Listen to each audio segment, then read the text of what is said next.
یہ توصیف الرحمن نزدیکی جہالت ہے کہ حضور کی نور ہونے کا انکار کیا؟ اس کا جواب آگے ملاحظہ کریں۔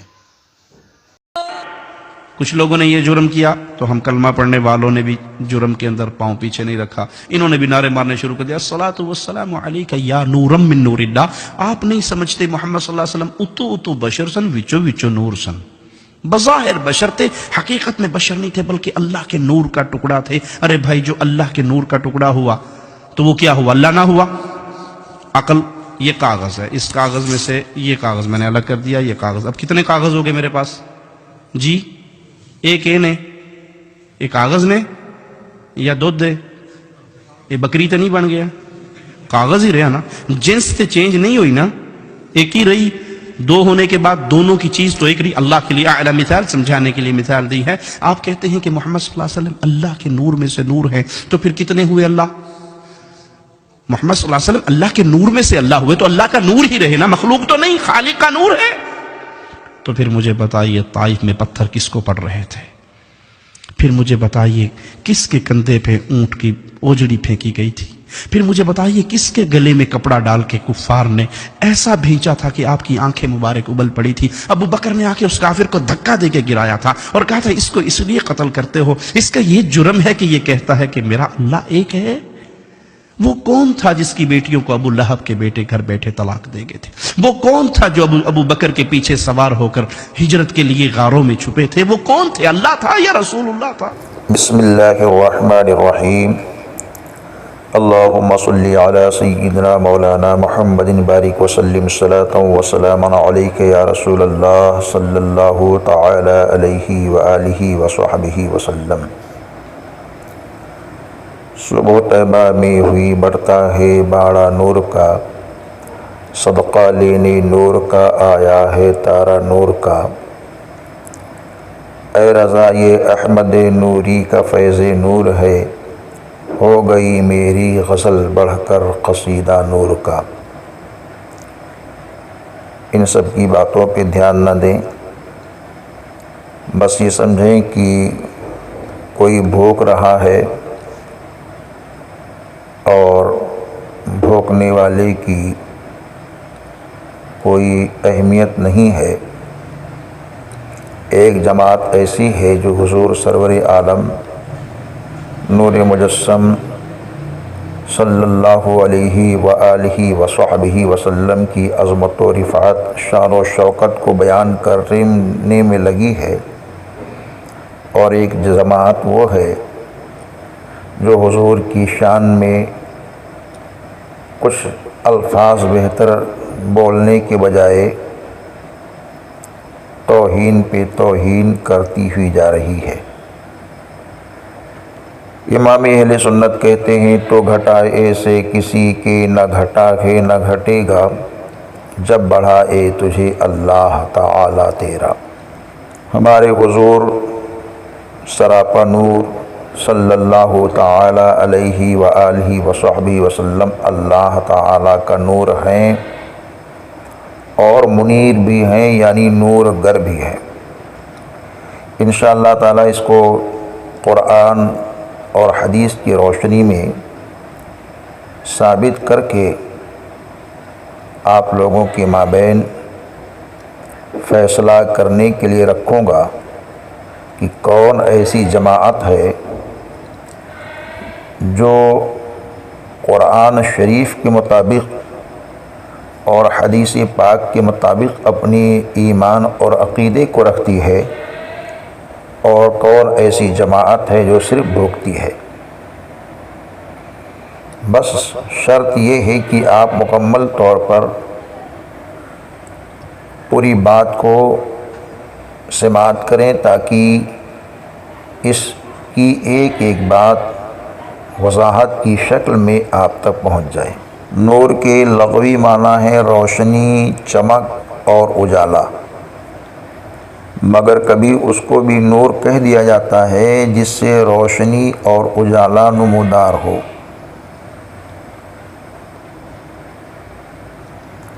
نور دو طرح کا ہوتا ہے، نور حسی اور نور عقلی۔ نور حسی وہ ہے جو آنکھوں سے دیکھنے میں آئے، جیسے دھوپ، چراغ، بجلی وغیرہ کی روشنی۔ نور عقلی وہ ہے جس کو آنکھ تو محسوس نہ کرے مگر عقل کہے یہ نور ہے۔ اس معنی سے اسلام کو، قرآن کو، علم کو نور کہا جاتا ہے کہ یہ نور عقلی ہے۔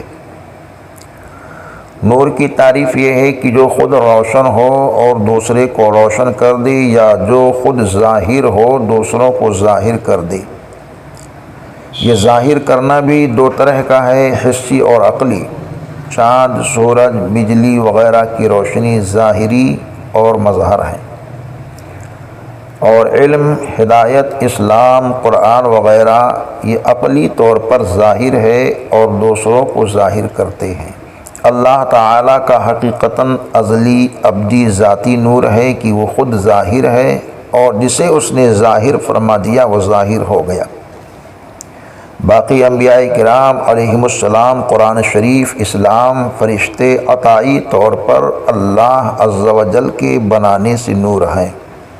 حضور اقدس صلی اللہ تعالی علیہ وآلہ وصحبہ وسلم اللہ کا نور ہیں، اور تمام مخلوق حضور رحمت عالم، رحمت تمام صلی اللہ تعالی علیہ وآلہ وصحبہ وسلم کے نور سے ہیں۔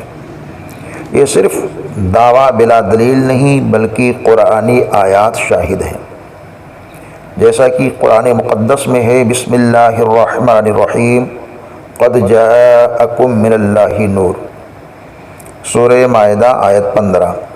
بے شک تمہارے پاس اللہ کی طرف سے ایک نور آیا۔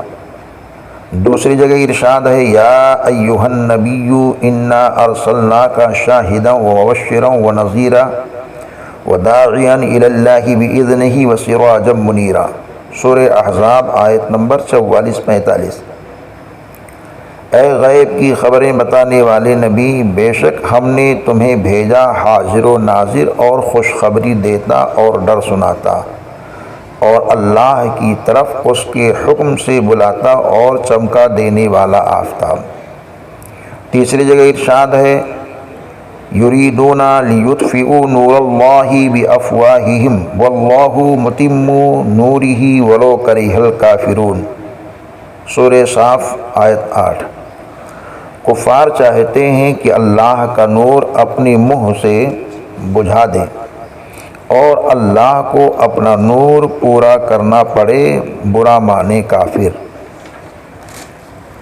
چوتھی جگہ ارشاد ہوتا ہے، یریدون ان یطفئوا نور اللہ بافواہہم ویأبی اللہ الا ان یتم نورہ ولو کرہ الکافرون، سورہ توبہ آیت نمبر 32۔ چاہتے ہیں اللہ کا نور اپنے منہ سے بجھا دیں اور اللہ نہ مانے گا مگر اپنے نور کا پورا کرنا پڑے، برا مانے کافر۔ پانچویں جگہ ارشاد ہوتا ہے، مثل نورہ کمشکاۃ فیہا مصباح، المصباح فی زجاجہ، الزجاجۃ کأنہا کوکب دری، سورہ نور آیت نمبر 34۔ اس کے نور کی مثال ایسی ہے جیسے کہ اس میں چراغ ہے، وہ چراغ ایک فانوس میں ہے، وہ فانوس گویا ایک ستارہ ہے، موتی سا چمکتا روشن۔ یہ تو قرآنی آیات ہیں جس میں حضور اقدس صلی اللہ تعالی علیہ وآلہ وصحبہ وسلم کی ذات اقدس کو نور بتایا گیا ہے، جیسا کہ ملا علی قاری علیہ الرحمہ نے تحریر فرمایا ہے۔ اب ہم مفسرین کے اقوال پیش کرتے ہیں تاکہ ایک ایک بات کی وضاحت ہو جائے۔ تفسیر جلالین شریف میں آیت مبارکہ قد جاءکم من اللہ نور کے تحت صاحب تفسیر جلالین نے فرمایا، وَنُورُ النبی صلی اللہ تعالی علیہ وسلم، یعنی نور سے مراد نور محمدی صلی اللہ علیہ وسلم ہے۔ تفسیر خازن میں اسی آیت کے تحت آیا ہے، قد جاءکم من اللہ نور، یعنی محمد صلی اللہ علیہ وسلم، یعنی نور سے مراد حضرت محمد صلی اللہ علیہ وسلم ہے۔ تفسیر ابن عباس میں اس آیت کے تحت ہے کہ بے شک تمہارے پاس اللہ کا نور یعنی حضرت محمد صلی اللہ علیہ وسلم تشریف لائے۔ صاحب تفسیر کبیر اس آیت کے تحت لکھتے ہیں ان المراد بالنور محمد صلی اللہ علیہ وسلم، یعنی بے شک نور سے مراد حضرت محمد صلی اللہ علیہ وسلم ہے۔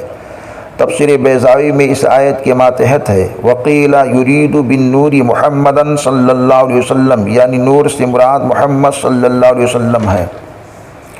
تفسیر روح البیان میں اسی آیت کے ماتحت ہے وقیل المراد بالاول هو الرسول صلی اللہ علیہ وسلم بالثانی القرآن، کہا گیا کہ اول یعنی نور سے مراد حضرت رسول اللہ صلی اللہ علیہ وسلم ہے اور کتاب سے مراد قرآن شریف ہے۔ اس کے علاوہ جملہ کتب تفاسیر یعنی تفسیر ساوی، تفسیر مدارک، تفسیر معالم التنزیل، سراج المنیر، روح المعانی، نور العرفان، خزائل العرفان، اشرف التفاسیر، اشرفی تفسیر وغیرہ میں بھی اس آیت کے تحت نور سے مراد ذات اقدس سید عالم نور مجسم رحمت تمام حضور سیدنا محمد مصطفیٰ آقا مولا صلی اللہ تعالی علیہ وآلہ وصحبہ وسلم ہے۔ حضور اقدس صلی اللہ علیہ وسلم نائب رب العالمین حضور سیدنا آقا رحمت للعالمین صلی اللہ تعالی علیہ وآلہ وصحبہ وسلم اللہ عز و جل کا نور ہیں، جس پر بے شمار احادیث مبارکہ بھی کتب احادیث میں موجود ہیں، جن میں کچھ پیش کی جا رہی ہیں۔ حضرت علامہ ابن جوزی تحریر فرماتے ہیں کہ حضور اقدس صلی اللہ علیہ وسلم نے فرمایا اول ما خلق اللہ نوری ومن نوری خلق جمیع الکائنات، یعنی سب سے پہلے اللہ عز و جل نے میرے نور کو پیدا کیا اور پھر میرے نور سے ساری کائنات کو پیدا کیا۔ حضرت عبدالرزاق نے اپنی مسند میں حضرت جابر رضی اللہ تعالیٰ عنہ سے روایت کی ہے کہ میں نے عرض کی یا رسول اللہ میرے ماں باپ حضور پر قربان، مجھے بتا دیجیے کہ سب سے پہلے اللہ عز و جل نے کیا چیز بنائی؟ فرمایا اے جابر بے شک بالیقین اللہ تعالیٰ نے تمام مخلوقات سے پہلے تیرے نبی صلی اللہ علیہ وآلہ وصحبہ وسلم کا نور اپنے نور سے پیدا فرمایا۔ اسی وہ نور قدرت الہی سے جہاں خدا نے چاہا دورہ کرتا رہا، اس وقت لوح قلم جنت دوزخ فرشتے آسمان زمین سورج چاند جن اور آدمی کچھ نہ تھا۔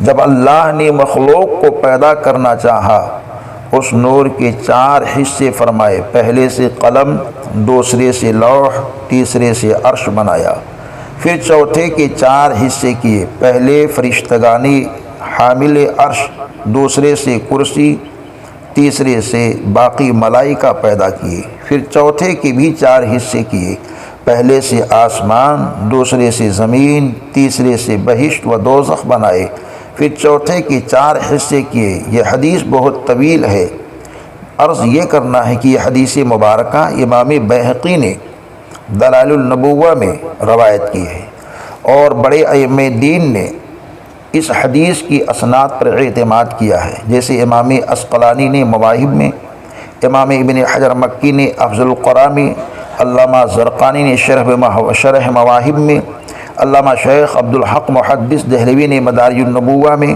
امام احمد رضا فاضل بریلوی نے فتاوی رضویہ میں روایت فرمائی ہے۔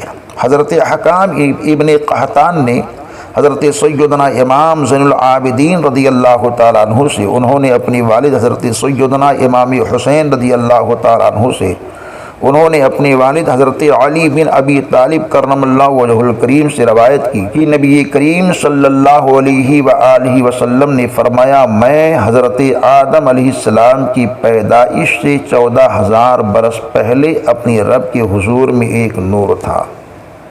امام ابو سعید نیشاپوری نے کعب الاحبار سے روایت کی کہ جب نور محمدی صلی اللہ علیہ وسلم حضرت عبد المطلب رضی اللہ تعالیٰ عنہ کو ان کو ملا تو ان کے جسم سے مشک کی خوشبو آتی تھی اور نور محمدی صلی اللہ علیہ وسلم ان کی پیشانی سے چمکتا تھا۔ حضرت عبد المطلب اس وقت ایسے مقبول الدعا تھے کہ مکہ والے ان کو سامنے رکھ کر دعا کرتے تو فوراً بارش آتی تھی۔ اس نور کی وجہ سے ابرہہ کے ہاتھیوں نے حضرت عبد المطلب کو سجدہ کیا۔ امام ابو نعیم نے عبداللہ ابن عباس رضی اللہ تعالی عنہما سے روایت کیا ہے کہ شب ولادت حضرت آمنہ خاتون کا گھر حوران بہشتی سے بھر گیا۔ حضرت آمنہ خاتون رضی اللہ تعالی عنہ نے پیدائشی مبارک کے وقت ایسا نور محمدی صلی اللہ علیہ وسلم کو دیکھا کہ مشرق و مغرب ان پر ظاہر ہو گئے۔ اب تک تو آیات قرآن کریم، تفاسیر مبارکہ، احادیث شریفہ سے حضور اقدس رحمت تمام سید عالم نور مجسم صلی اللہ تعالی علیہ وآلہ وصحبہ وسلم کا نور ہونا ثابت کیا گیا۔ دور صحابہ سے لے کر اکابرین، ائمہ مجتہدین، محدثین، مفسرین، اولیاء کاملین، علماء دین کے اقوال و نظریات کو اگر پیش کیے جائیں تو بات بہت زیادہ لمبی ہو جائے گی کہ ان سبوں نے حضور سید عالم نور مجسم صلی اللہ تعالی علیہ وآلہ وسلم کو اللہ کا نور بھی مانا اور نور گر بھی مانا، مگر ماننے والوں کے لیے قرآن و حدیث اور تفسیر سے بڑھ کر کوئی دلیل و حجت ہی نہیں ہے۔ پیش کر دیا گیا ہے کہ قرآن سے حضور کا نور ہونا، تفاسیر سے حضور کا نور ہونا، حدیث مقدسہ سے حضور کا نور ہونا ثابت ہے کہ حضور اقدس صلی اللہ تعالی علیہ وآلہ وصحبہ وسلم اللہ کی نور ہیں۔ بہتر یہ کہ اب اعتراض کرنے والے کے اعتراض کا جواب دے دیا جائے۔ حضور اقدس صلی اللہ تعالی علیہ وآلہ وصحبہ وسلم رب کا نور ہیں۔ اس کا نہ تو یہ معنی ہے کہ حضور صلی اللہ علیہ وسلم خدا عز و جل کے نور کا ٹکڑا ہیں، نہ یہ کہ رب کا نور حضور صلی اللہ علیہ وسلم کی نور کا مادہ ہے، نہ یہ کہ حضور اقدس صلی اللہ علیہ وسلم کا نور خدا تعالیٰ کی طرح ازلی ابدی ذاتی نور ہے، بلکہ صرف یہ معنی ہے کہ حضور اقدس صلی اللہ تعالی علیہ وآلہ وصحبہ وسلم بلا واسطہ اللہ تعالیٰ سے فیض حاصل کرنے والے ہیں، اور تمام مخلوق حضور کے واسطہ سے رب کا فیض لینے والی ہے۔ جیسے کہ ایک چراغ سے دوسرا چراغ جلا کر پھر دوسرے چراغ سے ہزاروں چراغ لگا لو، یا اس کو اس طرح سمجھیں کہ ایک شیشہ، عام بولی میں جسے آئینہ کہتے ہیں، آئینہ کو سورج کے سامنے رکھو کہ وہ چمک جائے، پھر اسے ان شیشوں کی طرف کر دو جو تاریک کوٹھری میں ہیں تو اس کے عکس سے تمام شیشے جگمگا جائیں گے۔ ظاہر ہے کہ پہلے شیشے میں نہ تو سورج اتر کر آیا، نہ اس کا ٹکڑا کٹ کر شیشے میں سما گیا، بلکہ صرف یہ ہوا کہ پہلے شیشے نے بلا واسطہ سورج سے روشنی حاصل کی اور باقی تمام نے اس شیشے کے واسطے سے حاصل کی ہے۔ اب اس بات کو قرآن شریف سے سمجھیں۔ اللہ عز و جل نے حضرت آدم علیہ السلام کے بارے میں فرمایا، بسم اللہ الرحمن الرحیم، وَإِذَا سَوَّيْتُهُ وَنَفَخْتُ فِيهِ من روحی فقعوا لہ ساجدین، پارہ 14 سورہ حجر آیت 29۔ تو جب میں اسے ٹھیک کر لوں اور اس میں اپنی خاص معزز روح پھونک دوں تو اس کے لیے سجدے میں گر پڑنا۔ اب یہاں اللہ نے اپنی خاص معزز روح کہا تو اس کا مطلب تو یہ نہیں کہ اللہ اس کے اندر حلول کر گیا یا داخل ہو گیا، نہیں۔ اور آگے قرآن مقدس میں حضرت عیسیٰ علیہ السلام کے بارے میں فرمایا، وہ روح منہ، یعنی عیسیٰ علیہ السلام رب کی روح ہیں، اسی لیے حضرت عیسیٰ کو روح اللہ کہا جاتا ہے۔ تو اس کا یہ مطلب نہ ہوا کہ حضرت آدم و حضرت عیسیٰ علیہ السلام اللہ عز و جل کی روح کا ٹکڑا یا جز ہیں، یا خدا عز و جل نے ان میں سرایت کی ہے، بلکہ یہ مطلب ہوا کہ دونوں نبی علیہ السلام کو بلا واسطہ اللہ عز و جل نے روح بخشی۔ اسی طرح حضور اقدس صلی اللہ تعالی علیہ وآلہ وصحبہ وسلم کے نور اللہ ہونے کے معنی ہوئے کہ بلا واسطہ اللہ تعالی سے فیض پانے والے ہیں، اور جملہ مخلوق حضور کے واسطے سے فیض پا رہی ہے اور پانے والی ہے۔ اس بات کو آسان اور کرتا، ایک ہے شخص محمدی صلی اللہ علیہ وسلم، دوسری ہے حقیقت محمدی صلی اللہ علیہ وسلم۔ شخص محمدی صلی اللہ تعالیٰ علیہ وسلم اس جسم منور و مقدس کا نام ہے جو حضرت آدم علیہ السلام کی اولاد میں حضرت سیدہ آمنہ رضی اللہ تعالیٰ عنہا سے ہے۔ تمام نبیوں رسولوں کے بعد دنیا میں جلوہ گر ہوا، جو اس دنیا میں تمام رشتوں سے منسلک ہے، جیسے حضرت سیدہ آمنہ و حضرت عبداللہ رضی اللہ تعالیٰ عنہ کا نور نظر ہونا، حضرت سیدہ عائشہ و دیگر امہات المومنین رضی اللہ تعالیٰ عنہ کا سرتاج ہونا، حضرت ابراہیم طیب و طاہر اور سیدہ فاطمہ زہرا ام کلثوم زینب رقیہ رضی اللہ تعالیٰ عنہ والد نامدار، حضرات امام حسنین کریمین رضی اللہ تعالیٰ عنہما کا نانا ہونا وغیرہ، یہ تمام رشتے اس شخص محمدی صلی اللہ علیہ وسلم کی صفات ہیں۔ بدر، احد، خندق، طائف، غار، بازار، حتیٰ کہ مکہ مکرمہ و مدینہ منورہ میں چلنا پھرنا و دیگر واقعات کا پیش آنا، اسی کو بشریت محمدی صلی اللہ علیہ وسلم بھی کہا جاتا ہے۔ طائف میں جسم کا لہو لہان ہونا یہ بشریت کے غلبہ کی نشانی ہے۔ کفار مکہ کی تکلیفیں اس شخص محمدی صلی اللہ علیہ وسلم پر ہوئی تھیں، یہ سب شخص محمدی صلی اللہ تعالیٰ علیہ وآلہ وصحبہ وسلم کی مثال ہیں، صفات ہیں۔ شخص محمدی صلی اللہ علیہ وسلم کے بارے میں قرآن شریف میں ہے بسم اللہ الرحمن الرحیم قل انما انا بشر مثلکم، سورہ کہف آیت نمبر 110۔ تم فرماؤ ظاہری صورت بشری میں تو میں تم جیسا ہوں، حقیقت محمدی صلی اللہ علیہ وسلم جو دوسرا ہے اس کے بارے میں قرآن شریف میں ہے بسم اللہ الرحمن الرحیم قد جاءکم من اللہ نور، سورہ مائدہ آیت 15۔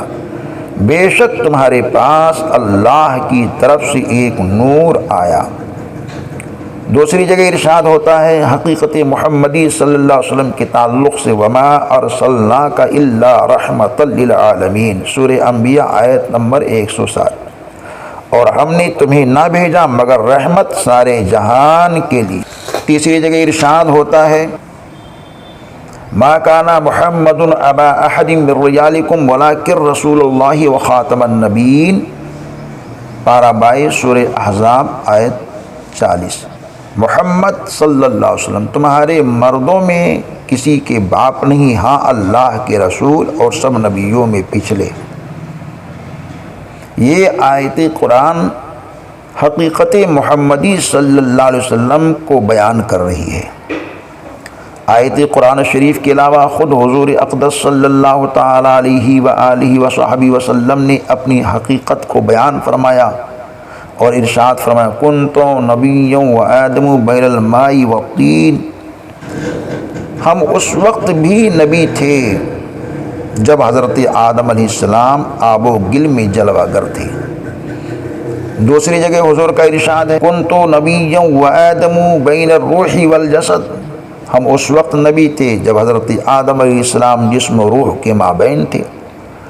حقیقت محمدیہ صلی اللہ تعالیٰ علیہ وآلہ وصحبہ وسلم نہ اولاد آدم میں سے ہے، نہ بشر ہے، نہ مثلکم ہے، نہ کسی کی باپ ہے، نہ کسی کی اولاد، بلکہ سارے عالم کی اصل ہے۔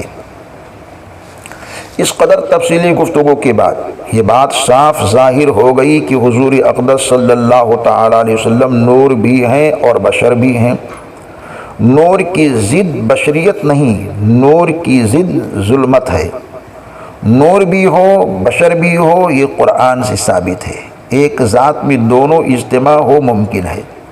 حضور بشر بھی ہیں نور بھی ہیں، لیکن بشر ہیں تو کائنات میں ایسا کوئی بشر نہیں، اگر نور ہیں تو کائنات میں ایسا کوئی نور نہیں۔ بشر ہیں تو سارے بشر مسجد اقصی میں پیچھے کھڑے ہیں، نور ہیں تو بیت المعمور میں سارے نور پیچھے کھڑے ہیں۔ تو کبھی بشریت کا غلبہ ہوتا ہے وجود پہ، طائف کے بازاروں میں پتھر آتے ہیں، بدن پہ تو خون سے نالین شریف بھر جاتے ہیں، یہ غلبہ بشریت ہے۔ تو کبھی غلبہ نورانیت ہوتی ہے، جب نورانیت کا غلبہ ہوتا ہے تو سینہ چاک کر دیا جاتا ہے، قلب اطہر نکال لیا جاتا ہے، لیکن خون کا ایک قطرہ بھی نہیں بہتا۔ بشریت کا غلبہ ہوتا ہے، بھوک لگتی ہے، پیٹ پہ پتھر باندھ لیتے ہیں حضور۔ نورانیت کا غلبہ ہے حضور، تشریف لے گئے، دیکھا ایک صحابی پہ کمزوری، نقاہت بہت شدت کی ہے، اصحاب گھیرے ہوئے ہیں۔ حضور نے صحابہ سے پوچھا کیا معاملہ ہے؟ عرض کیا حضور اس نے وصال کو روزہ رکھا ہوا ہے، اس کی وجہ سے اس کی حالت ہو گئی۔ فرمایا کیوں صوم وصال کا روزہ رکھا؟ عرض کی حضور آپ نے بھی رکھی ہوئی ہے۔ فرمایا ایکم مثلی، تم میں سے میرے جیسا کون ہے؟ میں تو اپنے رب کے یہاں کھاتا بھی ہوں، اپنے رب کے یہاں پیتا بھی ہوں۔ اس بات کی مثال اور سمجھیے کہ بادام کا پوست بھی بادام کے نام ہی سے پکارا جاتا ہے، اور مغز بھی، مگر پوست کے حکام الگ ہیں اور مغز کے الگ ہیں۔ اسی طرح حقیقت محمدی صلی اللہ علیہ وسلم شخص محمدی میں جلوہ گر ہے، اور تمام روحیں روح محمدی صلی اللہ علیہ وسلم سے پیدا ہوئی ہیں، اور حضور صلی اللہ علیہ وسلم ابو الارواح ہیں۔ پتہ چلا حضور اقدس صلی اللہ تعالی علیہ وآلہ وصحبہ وسلم اللہ تعالی کا نور ہیں، اور بندگان خدا عز و جل کے لیے منیر یعنی نور گر ہیں، اور اپنے متبعین غلاموں کو نور بنا دیتے ہیں۔ جبھی تو امام اہل سنت اعلیٰ حضرت محقق بریلوی رضی اللہ تعالیٰ عنہ کہتے ہیں چمک تجھ سے پاتے ہیں سب پانے والے، میرا دل بھی چمکانے والے۔ حقیقت حضور اقدس صلی اللہ علیہ وسلم کی نور ہے اور لباس بشری ہے۔ اگر لباس بشری میں تشریف نہ لاتے تو خلق خدا عز و جل آپ سے خدا کا فضل حاصل نہ کر سکتی تھی۔ قرآن شریف کا مطالعہ کریں تو یہ بات ظاہر ہوگی کہ حضرت جبریل علیہ السلام فرشتہ ہیں، نور ہیں، مگر حضرت مریم علیہ السلام کے پاس بشری شکل میں ظاہر ہوئی۔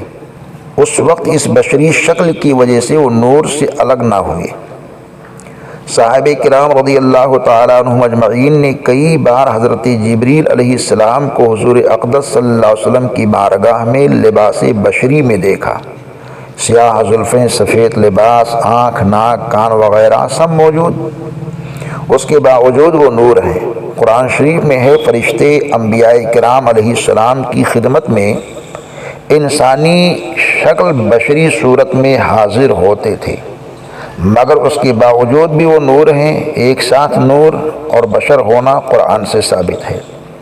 یہ رہا اہل سنت و جماعت کے اعتقاد و عقیدے کا قرآن و حدیث سے جواب۔ اب اگر پلٹ کر ان بہروپے سے کہوں کہ تمہارے دھرم گروؤں نے بھی خود ہمارے حضور اقدس صلی اللہ تعالی علیہ وسلم کو بھی نور مانا ہے کہ اللہ کا نور ہے، لیکن تم نے اور تمہارے جیسے کم علموں نے حضور سید عالم نور مجسم صلی اللہ علیہ وسلم کو نور ماننے سے انکار کیا، جو قرآن اور حدیث کے خلاف ہے۔ قرآن و حدیث کے خلاف بھوکنے والا مسلمان ہو ہی نہیں سکتا، اگرچہ کلمہ توحید کی بات کرے۔ جب اس کا مسلمان نہ ہونا قرآن اور حدیث کے انکار سے ثابت ہو گیا تو یہ پتہ چل گیا اور یہ معلوم ہو گیا کہ بد مذہب، بد دین، بد عقیدہ، مرتد، منافق، کافر ہے، جو مسلمان کا لیبل لگا کر کفر سکھاتا ہے۔ لہذا کوئی مسلمان اس کی کوئی بات نہ سنی، اس کی پوسٹ شیئر نہ کریں، بلکہ ایسے کو اپنا ایمانی دشمن جانیں۔